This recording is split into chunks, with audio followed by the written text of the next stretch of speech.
সর্বপ্রথমে মহান ঈশ্বরকে ধন্যবাদ দিই এবং সকলকে আরেকটিবার প্রভু যীশু খ্রিস্টের নামেতে শুভেচ্ছা জানাই। সকলকে জয় যীশু।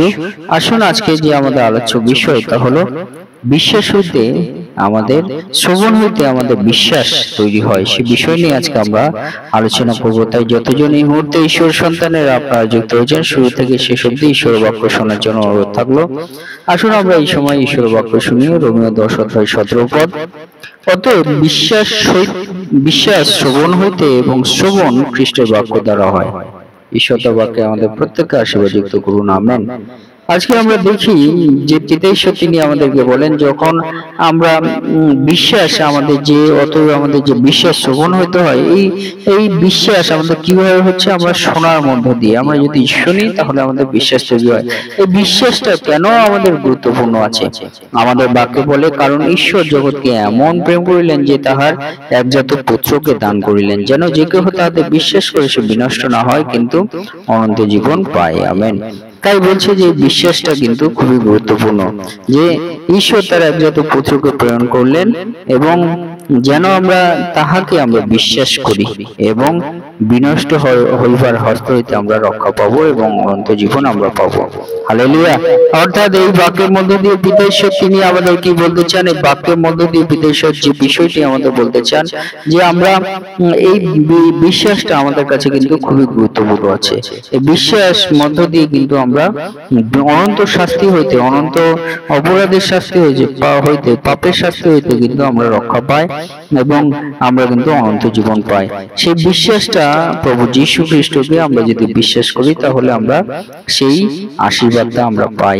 তাই এই বিশ্বাসটা খুবই গুরুত্বপূর্ণ। তাই বাক্যে আমাদেরকে বলে যে অতএব বিশ্বাস শ্রবণ হইতে হয়। তাই আমাদের বিশ্বাসটা কিন্তু আমরা কিভাবে আমাদের তৈরি হচ্ছে? আমাদের যত শুনি, আমরা যা শুনছি সেই শোনার মধ্য দিয়ে আমাদের বিশ্বাসটা তৈরি হয়।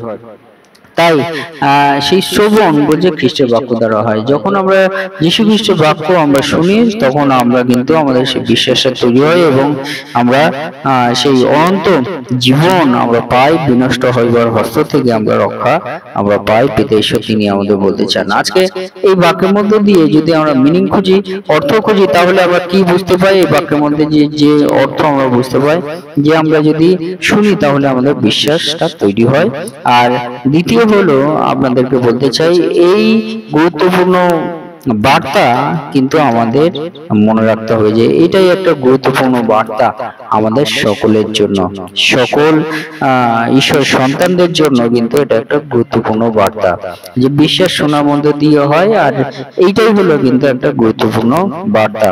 তাহলে আমাদের মনে রাখতে হবে যে এটার যে তাৎপর্য সেটা কি? তা হলো যে ঈশ্বরের বাক্যের শক্তি, ঈশ্বরের বাক্যের শক্তির মধ্যে দিয়ে কিন্তু আমাদের বিশ্বাস তৈরি হচ্ছে। আর এটাই কিন্তু একটা গুরুত্বপূর্ণ বার্তা।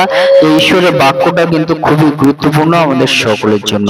তাই আজকে আপনাদেরকে উৎসাহিত করতে চাই যে আমরা এই বাক্যের মধ্য দিয়ে কি আমরা আমাদের জীবনে আমরা শিখতে পারি, আমাদের জীবনে কার্যকরী করতে পারি। তাহলে আমরা যেন বেশি বেশি করে ঈশ্বর বাক্য শুনি। যখন আমরা যেখানে সুযোগ পাই আমরা যেন ঈশ্বর বাক্য শুনি। যে কোনো জায়গায় আমরা সুযোগ পাই ঈশ্বরের বাক্য শুনি।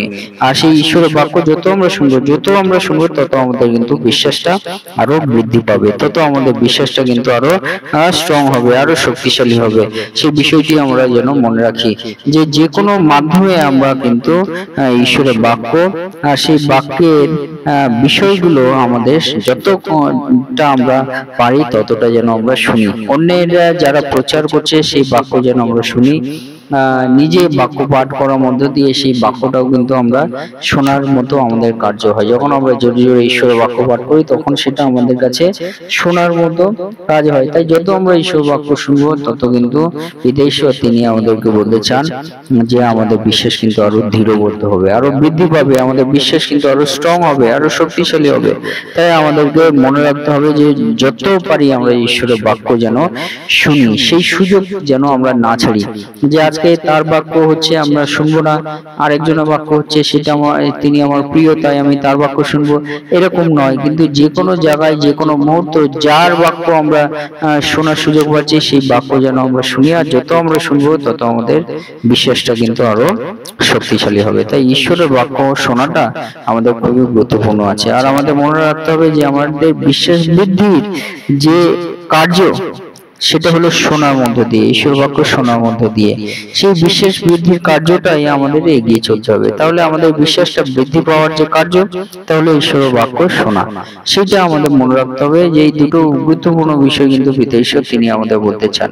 তাই আসুন আমরা বেশি বেশি করে ঈশ্বরের বাক্য আমরা শুনি, যেন আমাদের বিশ্বাস আরো বৃদ্ধি পায়, ঈশ্বরের অনন্ত জীবন যেন আমরা আমাদের জীবনে পেতে পারি।